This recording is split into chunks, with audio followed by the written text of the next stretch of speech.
ഇനി വിദേശ വാർത്തകളിലേക്ക്. ഇസ്രയേലിനെയും അമേരിക്കയും അമ്പരപ്പിച്ച് ഫ്രാൻസ് അടക്കം 6 യൂറോപ്യൻ രാജ്യങ്ങൾ കൂടി പലസ്തീൻ രാഷ്ട്രത്തെ അംഗീകരിച്ചു. ഹമാസിനെ ഒഴിവാക്കി സ്വതന്ത്ര പലസ്തീൻ രാഷ്ട്രം നിലവിൽ വരുമെന്ന Palestine authority president Mahmoud Abbas. എന്തായാലും ഇത് വളരെ ആശ്വാസകരമായ ഒരു സംഭവമാണ്. കൂടുതൽ രാജ്യങ്ങൾ ഈ സ്വതന്ത്ര പാലസ്തീനു വേണ്ടി വാദിക്കുന്നു എന്നുള്ളത്. പി പി ജെയിംസ് നമുക്കൊപ്പം ചേരുകയാണ്. Good morning P P James. Good morning S K. Hi. How old are you? അല്ല സോറി ഹൗ ആർ യു? കൊള്ളാം. പ്രായം ചോദിക്കാൻ വന്നല്ല, ഞാൻ എന്തെങ്ങനെയുണ്ട് കാര്യങ്ങൾ ചോദിക്കാൻ വന്നപ്പോൾ എന്റെ ഇംഗ്ലീഷ് പരിജ്ഞാനം. ആകെ കുഴപ്പങ്ങൾ പശ്ചിമേഷ്യയിലും ഉക്രൈനിലൊക്കെയാണ്. ഇവിടെ തൽക്കാലം കുഴപ്പങ്ങളൊന്നുമില്ല. പി പി നന്നായിട്ട് പേടിച്ചു അല്ലേ ഹൗ ഓൾഡ് ആർ യു എന്ന് ചോദിച്ചപ്പോ? എന്തിനാ പേടിക്കുന്ന എസ് കെ? എനിക്കറിയാം. പി പി അപ്പോൾ ഒരു മറുപടി പറയുന്നത് എന്നറിയോ? അതൊരു സിനിമയുടെ പേരല്ലേ എന്ന് ചോദിക്കും അല്ലേ? അല്ല, എസ് കെയുടെ അതേ ആത്മവിശ്വാസം എനിക്കുണ്ട് പ്രായത്തിന്റെ കാര്യത്തിൽ. നന്നായി. അപ്പൊ പി പി ജെയിംസ് കുറെ കാലമായിട്ട് ഈ പാലസ്തീൻ രാജ്യത്തിന് വേണ്ടി വാദിച്ചുകൊണ്ടിരിക്കുക. അപ്പൊ ഈ വാദിക്കുന്നതിനകത്ത് അർത്ഥമുണ്ടെന്ന് മനസ്സിലായി.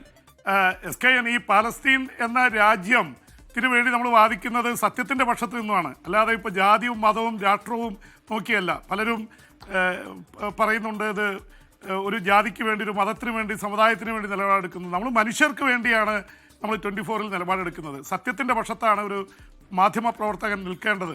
അപ്പം അതുകൊണ്ടാണ് പാലസ്തീന് വേണ്ടി, അത് ഇന്ത്യയുടെ നെഹ്റുവിൻ്റെയും ഗാന്ധിയുടെയും കാലത്തുള്ള നിലപാടാണ്, ഇന്ത്യയുടെ ഔദ്യോഗിക നിലപാടാണ്.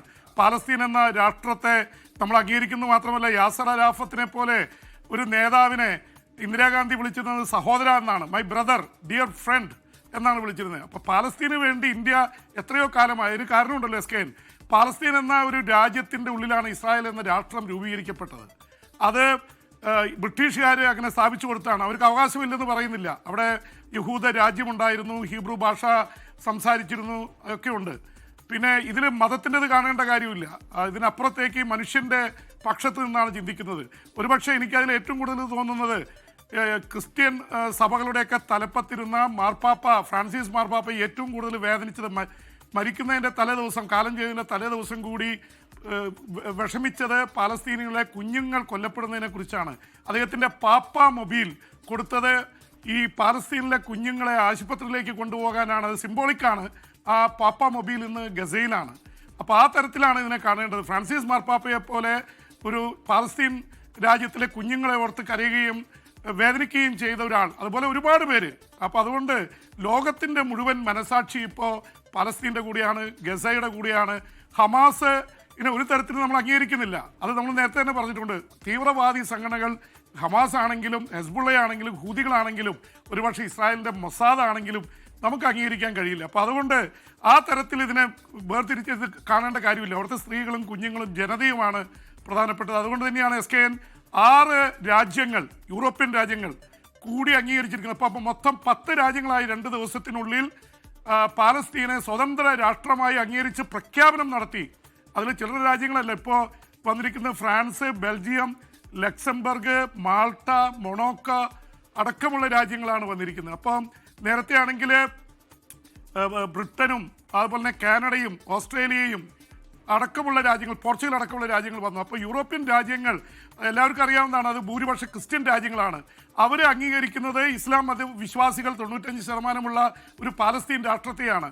അത് ഇസ്രായേലിനെ എതിർത്തുകൊണ്ടാണ്, അമേരിക്കയെ എതിർത്തുകൊണ്ടാണ് ഇസ്രായേലും അമേരിക്കയും ഒറ്റപ്പെടുന്ന തരത്തിലേക്ക് എത്തിയെന്നുള്ളത് ഒരു പക്ഷത്തെ ന്യായമുണ്ട് എന്ന് ലോക ജനത, ലോക മനസാക്ഷി ചിന്തിക്കുന്നതുകൊണ്ടാണ്. ഇതിന് മറുപടിയായിട്ട് പാലസ്തീൻ്റെ അതോറിറ്റിയുടെ പ്രസിഡന്റ് മുഹമ്മദ് അബ്ബാസ് പറഞ്ഞിട്ടുണ്ട്, ഞങ്ങൾ ഹമാസിനെ ഒഴിവാക്കിയാണ് ഒരു പലസ്തീൻ രാഷ്ട്രം ഉണ്ടാക്കാൻ പോകുന്നത്. ഞങ്ങളെ സംബന്ധിച്ചിടത്തോളം ഈ യൂറോപ്പ് മുഴുവൻ അംഗീകരിക്കുന്നതിൽ സന്തോഷമുണ്ട്. പക്ഷെ അവർ വെറുതെ അംഗീകരിച്ചു എന്ന് ചിന്തിക്കുന്നില്ല. അവിടുത്തെ ജനത, യൂറോപ്പിലെ ജനത ഭൂരിപക്ഷം പേരും അങ്ങനെ ചിന്തിക്കുന്നു, ഇതിന് അംഗീകാരം നൽകണം. അതുകൊണ്ടാണ് ഒരുപക്ഷെ നമ്മളെടുക്കുന്ന നിലപാടുകൾക്ക് എല്ലാവരും പറയുന്നത് ഇസ്രായേൽ ജയിച്ചുകൊണ്ടിരിക്കുകയാണ്. ജയിക്കുന്നവൻ്റെ കൂടെ നിൽക്കുന്നത് മാത്രമല്ലല്ലോ സത്യമെന്ന് പറയുന്നത്.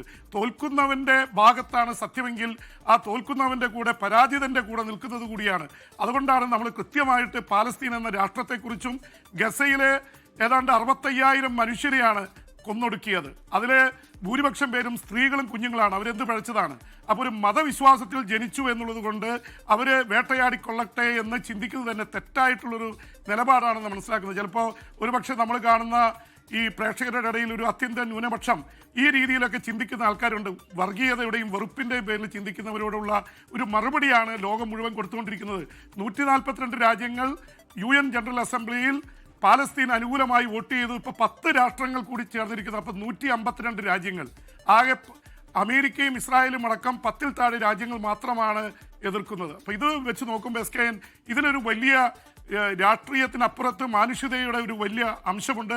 അതുകൊണ്ടാണ് ഈ തീരുമാനങ്ങൾക്ക് വലിയ ശക്തി പകരുന്നത്. യൂറോപ്പ്, അമേരിക്കയും ഇസ്രായേലും ഒഴികെ എല്ലാവരും ഒരുമിച്ച് വരുന്നു. SKN ലോകത്തെവിടെയായാലും ഏത് സമയത്തും 24 വാർത്തകളും ഓഗ്മെന്റഡ് റിയാലിറ്റി പാക്കേജുകളും എക്സ്പ്ലെയിനറുകളും വിശദമായി കാണാൻ ഞങ്ങളുടെ യൂട്യൂബ് ചാനൽ നിങ്ങൾക്ക് സബ്സ്ക്രൈബ് ചെയ്യാം.